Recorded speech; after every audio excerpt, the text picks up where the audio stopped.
हम आपको दिखा रहे हैं देश का ओपिनियन पोल और खास करके आज हम बात कर रहे हैं मध्य प्रदेश और उसके साथ साथ छत्तीसगढ़ की। अभी तक हमने आपको दिखाया था कि दरअसल मध्य प्रदेश और छत्तीसगढ़ में क्या सीटें मिल सकती हैं। तो आइए सबसे पहले आपको दिखाते हैं क्या सीटें मिल सकती हैं मध्य प्रदेश और छत्तीसगढ़ में।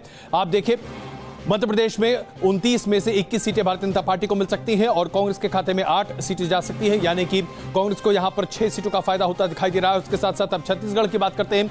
छत्तीसगढ़ में 11 सीटें हैं जिसमें से भारतीय जनता पार्टी के खाते में 5 सीटें जा सकती हैं और कांग्रेस के खाते में 6 सीटें जा सकती हैं। 5 सीटों का फायदा यहां पर कांग्रेस को होता दिखाई दे रहा है। और आइए बात करते हैं लोकप्रियता के आधार पर आज राहुल गांधी बनाम प्रधानमंत्री नरेंद्र मोदी कौन कहां कैसे खड़ा है, खास करके मध्य प्रदेश में। तो आइए मध्य प्रदेश में यह स्थिति कहां है। राहुल गांधी की लोकप्रियता 37% आज मध्य प्रदेश में है और प्रधानमंत्री नरेंद्र मोदी 51% के साथ उनसे आगे हैं। लेकिन सबसे बड़ी बात यह है कि राहुल गांधी 37% लोगों की पसंद यहां पर है। यह अपने आप में बहुत बड़ी बात है। छत्तीसगढ़ की बात अगर करें तो यहां पर भी स्थिति कुछ वैसी ही दिखाई देती है जैसी मध्य प्रदेश में है। हालांकि यहां थोड़ा सा नुकसान होता है राहुल गांधी को। 36% राहुल गांधी लोगों की पसंद है जबकि 43% प्रधानमंत्री नरेंद्र मोदी लोगों की पसंद है। तो आइए हम आपको दिखाना चाहते हैं राहुल मोदी ट्रैकर, यानी कि 12 राज्यों में लोगों से जब हमने ये जानना चाहा कि राहुल गांधी बनाम प्रधानमंत्री नरेंद्र मोदी कौन वो नेता है जो आपको सबसे ज्यादा पसंद है, तो देखिए प्रधानमंत्री नरेंद्र मोदी का ग्राफ 37 से 47, 38, 39 इस तरीके से होता हुआ 52, 51 कुल मिलाकर अगर आप एवरेज मीन निकालते हुए दिखाई दें तो तकरीबन आप 42 से 45% प्रधानमंत्री नरेंद्र मोदी की लोकप्रियता का आधार कह सकते हैं।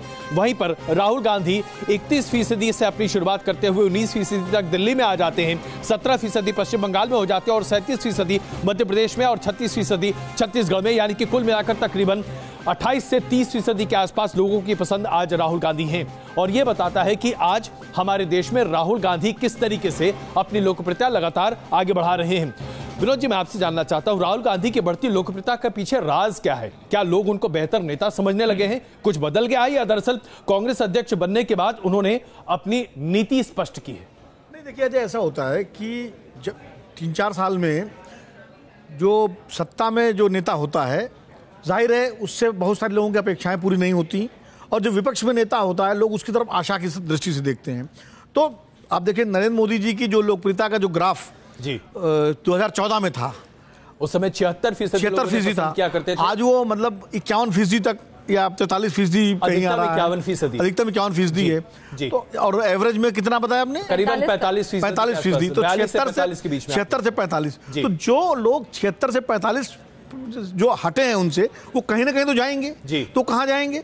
वो जाहिर है जो सामने विकल्प के तौर पर दिख रहा होगा, राहुल गांधी दिख रहे हैं तो राहुल की तरफ जाएंगे। एक तो ये कारण है। दूसरा कारण है कि हम लोग भी मानते हैं इस बात को कि राहुल गांधी ने पिछले 2-3 सालों में, खासकर 2 सालों में अपने अंदर बहुत बदलाव किया है जी। जैसे उन्होंने अपनी भाषा शैली, थोड़ा गंभीरता, संजीदापन और जो रिलेक्टेंट पॉलिटिशियन का जो टैग लगा था उनके ऊपर, उसको उन्होंने हटाया है। तो वो सारी चीजें, और खुले भी हैं। पहले विदेश जाते थे पता नहीं लगता था, अब बाकायदा बता के जाते हैं। फिर ये जो जीत हो गई 3 राज्यों में, कुछ बदलाव राहुल गांधी में आए हैं तो कुछ ना कुछ एंटी इनकम्बेंसी प्रधानमंत्री नरेंद्र मोदी को भी भुगतनी पड़ी है, जिसका नतीजा ये है कि उनकी लोकप्रियता का ग्राफ जो है 2014 के लोकसभा चुनाव के मुकाबले जो है कम हुआ है। लेकिन अगर पुलवामा फैक्टर को भी जोड़ें, जिस तरह से पुलवामा हमले के बाद बालाकोट किया और उसके बाद उनके ग्राफ में इजाफा हुआ। आरपी सिंह जी बीजेपी से हमारे साथ नेशनल सेक्रेटरी इस वक्त जुड़ रहे हैं। अगर हाल फिलहाल की यह घटनाक्रम नहीं होता तो शायद बीजेपी को और प्रधानमंत्री की छवि को और ज्यादा नुकसान होता हुआ दिख रहा था, जिस तरह के मुद्दे मुखर हो रहे थे। देखिए, एक बात बड़ा स्पष्ट समझिए, देश की सुरक्षा भी देश के लिए एक बहुत बड़ा मुद्दा है। हम ऐसे मत उसको बिलिटल मत करिए इशू को, और देश के गरीब आदमी तक उसकी जो जरूरतें हैं वो पूरी करना भी उतना बड़ा मुद्दा है। तो प्रधानमंत्री मोदी जी ने अपने काल में देश की सुरक्षा को भी आगे रखा, उसकी चिंता करी और सेना को पूरी छूट दी। उसी प्रकार जब वो 6 करोड़ से ऊपर महिलाओं को गैस का चूल्हा पहुंचाते हैं और देश के हर गांव तक बिजली पहुंचाते हैं और हर घर तक बिजली पहुंचाते हैं और 5 लाख का हेल्थ इंश्योरेंस हर देश में 50 करोड़ से ऊपर लोगों तक पहुंचाते हैं, तो वो उस ढंग से उन लोगों की भी चिंता करें जो देश में सबसे पीछे रह गए थे, देश में जहाँ जो लोग गरीब थे, देश के अंदर आज तक गरीबी हटाओ को नारा रखता, पर इस बार पहली बार हुआ है कि देश से गरीबी हट रही है। तो ये दोनों चीजें साथ हैं। हाँ ठीक है, अभी 2016 में एक अगर हट रही होती और ये स्थिति होती आरपी सिंह जी, तो पुलवामा हमले से पहले जब प्रधानमंत्री नरेंद्र मोदी की लोकप्रियता के बारे में या बीजेपी की स्थिति के बारे में पूछा जाता था तो नतीजे जो हैं इससे कहीं कमतर आते थे। अगर वो तमाम वादे पूरे हो रहे होते तो ओपिनियन पोल की तस्वीर कुछ और होती पुलवामा से पहले। मैंने मैं आपका टीवी देख नहीं सकता, पर मैं कोई बाहर हूँ, चलो फिर भी मैं मानता हूँ, पर फिर भी जो सो कॉल्ड ऑप्शन है वो पूरे देश में ऑप्शन नहीं है। आप बता रहे हैं कहीं पे 17% भी है, कहीं पे कुछ भी है, सो कॉल्ड ऑप्शन है, तो वो तो फिर भी 10%, 12%, 15% पीछे रही होगी ना। अब तो शायद 20% के लोग पीछे है, तब भी वो इतनी पीछे थी। तो यहाँ तो 1% पे 1.5% पे भी आप राहुल गांधी को सो कॉल्ड ऑप्शन कहते हैं, अपने आप में बहुत बड़ी बात है। मुझे लगता है एक सेकंड अजय जी आरपी सिंह साहब, मुझे सिंहदेव जी से एक छोटी टिप्पणी यहाँ लेनी पड़ेगी। नहीं, मैं कह रहा हूँ सो कॉल्ड, अगर आप उसको ऑप्शन मानते नहीं, क्या अपने आप में ये शब्द इस्तेमाल होना चाहिए राहुल गांधी का? क्या वो सो कॉल्ड ऑप्शन है? आप मैं उदाहरण देता हूँ, यूपी के अंदर क्या स्टेक है, बिहार के अंदर क्या स्टेक है मुझे बता दीजिए, आंध्रा के अंदर क्या स्टेक है, बंगाल के अंदर क्या स्टेक है, केरल के अंदर क्या स्टेक है। वैसे तो मैं आपके राज्य भी गिनाने लगूं आरपी सिंह साहब, तो बहुत सारे राज्य हो जाएंगे। तमिलनाडु आपका क्या स्टेट है? आप जरा गिनना शुरू कर दिए। पश्चिम बंगाल में अभी तक आपका क्या स्टेक है? आपको इस पर जवाब मिल जाएगा। मैं दूसरी बात कर रहा हूं, लेकिन मैं सिंहदेव साहब से ये सवाल सिंहदेव साहब से ले रहा हूं। सिंह साहब जवाब मिलेगा बिल्कुल, और हम उम्मीद करते हैं कि जवाब अच्छा देगी भारतीय जनता पार्टी। वापस मैं आपको आज शर्त लगाकर जा रहा हूं, मैं आपके साथ शर्त लगा पाऊं इतना वरिष्ठ पत्रकार में नहीं हुआ हूं, सोच नहीं सकते। लेकिन हाँ मैं इतना जरूर कह सकता हूं। चलिए सिंहदेव जी अभी बड़ा दिल कह के बता रहे थे कि विरोधी को कभी कमतर नहीं आंकना चाहिए, लेकिन आप राहुल गांधी को सो कॉल्ड ऑप्शन बता रहे हैं। सिंहदेव जी इस पर टिप्पणी।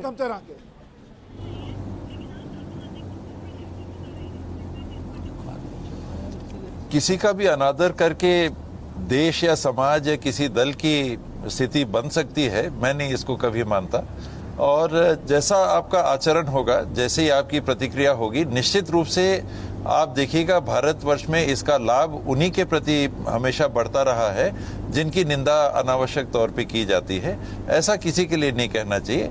भारतीय राष्ट्रीय कांग्रेस के अध्यक्ष हैं, काबिल व्यक्ति हैं, संवेदनशील व्यक्ति हैं, संघर्षशील व्यक्ति हैं, नेतृत्व प्रदान करने वाले एक लीडर हैं। इनके प्रति ऐसा भाव व्यक्त करना मैं समझता हूं कि ये नहीं होना चाहिए। बिल्कुल। आलोक संगर जी इस वक्त हमारे साथ मौजूद हैं। मैं आ रहा हूं सिंह साहब, आरपी सिंह साहब, बस 1 मिनट 1 सेकंड का वक्त दीजिएगा प्लीज, तुरंत वापस आए। लोकसभा के सांसद हैं भारतीय जनता पार्टी से, भोपाल से। आलोक जी मैं आपसे जानना चाहता हूं, लोकप्रियता के आधार पर अभी भी तकरीबन 45% के आसपास प्रधानमंत्री नरेंद्र मोदी की लोकप्रियता है। राहुल गांधी तकरीबन 30 से 35% के बीच में उनकी लोकप्रियता है। क्या आपको लगता है कि एक चैलेंज है, या आप अभी से पूरी तरीके से खारिज करते हैं कि नहीं, राहुल गांधी कहीं खड़े ही नहीं होते प्रधानमंत्री जी के मुकाबले? नहीं, राजनीति में हर पल हर क्षण चैलेंज हम सामने आते ही हैं, हम चैलेंज को स्वीकार भी करते हैं। लेकिन जहाँ तक सवाल है माननीय प्रधानमंत्री नरेंद्र मोदी जी का, उनके नेतृत्व में आज एक देश दिशा की तरफ है, और इसलिए हिंदुस्तानी नहीं सारी दुनिया में नरेंद्र मोदी जी को सराहा जा रहा है। जैसे से चुनाव नजदीक आएंगे आप देखेंगे ग्राफ नरेंद्र मोदी जी का और बढ़ने वाला है जी। क्योंकि इन्वायरमेंट मेक्स द मैन, जब वातावरण बनता है, जब लोगों के बीच में लोग खड़े होते हैं, जब चर्चा होती है, तो आप देखोगे 90% लोग ये कहते हैं कि नहीं, नरेंद्र मोदी जी जैसा प्रधानमंत्री नहीं है। और जहाँ तक सवाल है कांग्रेस के राष्ट्रीय अध्यक्ष जी का, उसके संदर्भ में मुझे बिल्कुल कुछ नहीं बोलना है, लेकिन इतना जरूर मैं कहूँगा कि आज तक मैंने जितना लंबा समय राजनीति में होते हुए हो गया, कभी किसी प्रधानमंत्री के बारे में ऐसी टीका टिप्पणियां पहले किसी राष्ट्रीय अध्यक्ष ने नहीं करी हैं। बल्कि अटल बिहारी वाजपेयी जी जब हमारे नेता प्रतिपक्ष थे, विपक्ष के नेता थे जी, तो विदेश में जाकर भी उन्होंने देश की सरकार की तारीफ करी थी। लेकिन अभी जो इस तरह का वातावरण बना है वो वाकई बहुत प्रश्न चिन्ह हम सबके सामने है। हम सबको विचार करना चाहिए कि ऐसे वातावरण से बिल्कुल, मतलब क्योंकि बीजेपी की भाषा ठीक रहती है और कांग्रेस की भाषा जो है देश की होती है वो अमर्यादित हो जाती है। आपका ये कहना है आचरण जो है कांग्रेस का खराब है। बहरहाल हमारे साथ इस वक्त वरिष्ठ पत्रकार, मेरा ऐसा नहीं कहना है, मेरा बिल्कुल ऐसा नहीं कहना है, संजीव श्रीवास्तव जी भी हमारे साथ जुड़ चुके हैं। संजीव जी, जिस तरह से हमारे ओपिनियन पोल के जो नतीजे आ रहे हैं उसमें देखा है कि छत्तीसगढ़ और मध्य प्रदेश में 2 महीने पहले ही अभी विधानसभा चुनाव हुए, जहां कांग्रेस जो है एक विनर के तौर पर आती है। मध्य प्रदेश में कांटे का मुकाबला जरूर रहता है, लेकिन छत्तीसगढ़ में एक तरफा मुकाबला रहता है। लेकिन लोकसभा चुनाव के लिए जब ओपिनियन पोल होता है तो आंकड़े एकदम पलट जाते हैं। आप हमारे ओपिनियन पोल से इत्तेफाक रखते हैं?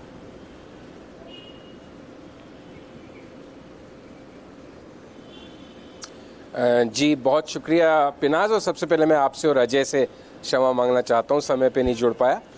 जहां तक आपके ओपिनियन पोल की बात है, आपने 21 सीट्स दी हैं 28 में से मध्य प्रदेश में, और 5-6 सीट्स दे रहे हैं आप छत्तीसगढ़ में कांग्रेस को जी, और 5 सीट्स बीजेपी को।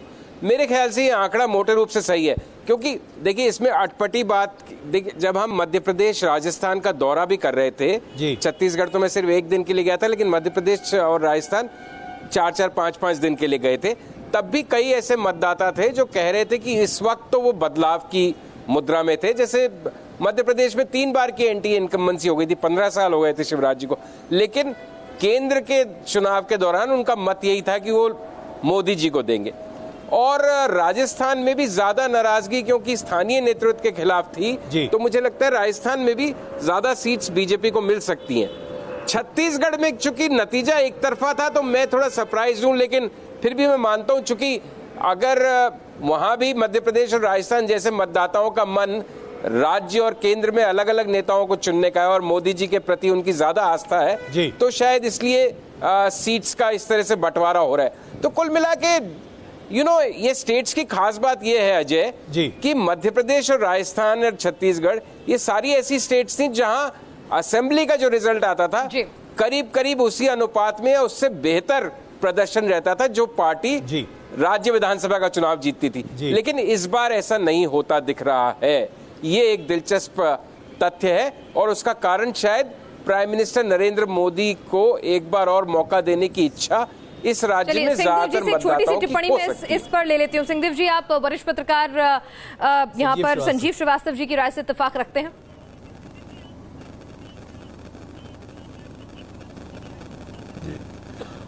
मैं सहमत इसलिए नहीं हो रहा कि मुझे नहीं लगता कि मध्य प्रदेश में कांग्रेस 8 सीटों तक सीमित होगी। क्षेत्रवार जो कांग्रेस के लीडर्स हैं वो अलग अलग रीजन से ही अगर आप देखिएगा तो उससे ज्यादा सीट संख्या ला सकते हैं जी। छत्तीसगढ़ में भी जो 6 सीटों का आंकड़ा कांग्रेस का दिख रहा है, पहले से बढ़ा हुआ जरूर दिख रहा है, लेकिन क्योंकि संघर्ष रहता है इसलिए यहाँ पर क्लोज फाइट दिख रही है। 5 सीट 6 सीट 5 सीट 6 सीट पर कांग्रेस के पक्ष में 8 सीट 9 सीट आ सकती है, इसकी पूरी संभावना है जी। सिंहदेव जी हमारे साथ जुड़ने के लिए टी एस सिंहदेव जी, हेल्थ मिनिस्टर छत्तीसगढ़ के, आपका बहुत बहुत शुक्रिया। आपने इस ओपिनियन पोल पर अपनी राय रखी और हमारे साथ लगातार पूर्व मुख्यमंत्री मध्य प्रदेश के शिवराज सिंह चौहान भी जुड़े हुए हैं। शिवराज जी, एक अंतिम सवाल आपसे कि आखिर क्या कहेंगे आप अपने वोटर से कि बीजेपी को आखिर वो वोट क्यों दे? मजबूत नेतृत्व के लिए, मजबूत सरकार के लिए, देश के विकास के लिए, जनता के कल्याण के लिए, आतंकवाद के खात्मे के लिए, नौजवानों के बेहतर भविष्य के लिए, महिला सशक्तिकरण के लिए, गरीब के उत्थान के लिए और देश को वैभवशाली, गौरवशाली, संपन्न, समृद्ध और शक्तिशाली भारत के निर्माण के लिए लोग फिर भारतीय जनता पार्टी को वोट दें और मोदी जी को प्रधानमंत्री बनाए। और मुझे पूरा विश्वास है कि जनता ने ये मन बना लिया है। शिवराज जी, बहुत धन्यवाद न्यूज नेशन से जुड़ने के लिए। मुकेश नायक जी, अगर हम आपसे आखिरी, क्योंकि हमारे पास वक्त बहुत कम है इसलिए मैं आखिरी सवाल आपसे ले रहा हूं, मुझे ये बताइए, कांग्रेस की स्थिति काफी बेहतर हो सकती थी मध्य प्रदेश और छत्तीसगढ़ दोनों जगहों पर, इसके बावजूद अगर मान लीजिए कि कमी रहती है जो कि हमारे ओपिनियन पोल के आधार पर दिख रही है, तो इसके लिए आप क्या सोचेंगे, क्या बदल सकते हैं? क्योंकि 2 महीने का वक्त है अभी आपके पास, लगभग 1.5 महीने का, कुछ बदल सकता है कांग्रेस में या दरअसल हम मान ले कि चलिए अब अगली बार? नहीं, निश्चित निश्चित रूप से बदलेगा, क्योंकि अगर कैंडिडेट जब हमारे मैदान में आएंगे उसके बाद जब आप आकलन करेंगे तो तस्वीर बदलेगी जी। जैसे दिग्विजय सिंह अगर चुनाव लड़ते हैं तो एक सीट हम जीत सकते हैं। श्रीमती ज्योतिरादित्य सिंधिया अगर ग्वालियर से चुनाव लड़ती हैं तो एक माइनस सीट और हमसे जुड़ सकती है। अगर अजय सिंह जी सीधी से चुनाव लड़ते हैं तो एक सीट वो भी हम बीजेपी से छीन सकते हैं। इस तरह से हमारे जो स्टालवर्ड्स हैं, पहले चुनाव में जो नेता लोकसभा के मैदान में नहीं थे जी, उसमें अगर बदलाव लाता है और बड़े नेता राज्यसभा के सदस्य समेत, जैसे विवेक तनखा अगर जबलपुर से लड़ेंगे तो चुनाव का नतीजा बदल सकता है, वो राज्यसभा सदस्य है। अगर इस तरह की कंपोजिशन बदलती है कैंडिडेट्स की जी, तो चुनाव के परिणाम बदल सकते हैं और कांग्रेस के कैंडिडेट्स की जीत की संख्या भी अप्रत्याशित हो सकती है। आरपी सिंह साहब, कांग्रेस को उम्मीद है कि अभी बदलाव के साथ चीजें बदल सकते हैं, लेकिन क्या आप 27 के आंकड़े को और बेहतर कर सकते हैं? 29? देखिए, मैं बड़ा स्पष्ट है, अभी तो चुनाव अभियान शुरू होना है और एक बार चुनाव अभियान जब शुरू होगा और प्रधानमंत्री मोदी जी जब दौरा करेंगे और हमारे राष्ट्रीय अध्यक्ष जब दौरा करेंगे और मैं वापस, जब वहाँ के प्रदेश का चुनाव था लोगों का मन और था जी, आज राष्ट्रीय स्तर पर विकल्प प्रधानमंत्री मोदी जी के अलावा कोई नहीं है। आज जिस प्रकार का नेतृत्व उन्होंने पिछले 5 साल में दिया, उसका विकल्प अभी इस अगले 5 साल तो कोई होगा नहीं, उसके बाद की बात देखेंगे। चलिए, तो दावे बड़े बड़े हो रहे हैं दोनों ही ओर से और यहाँ पर आप सभी इस चर्चा में हमारे साथ जुड़े। ओपिनियन पोल पर आपने अपनी राय, अपने दावे और अपने जवाब दिए। आपका बहुत बहुत शुक्रिया। आप सभी का, हमारे वरिष्ठ पैनल का भी शुक्रिया और इस खास पेशकश में इतना ही।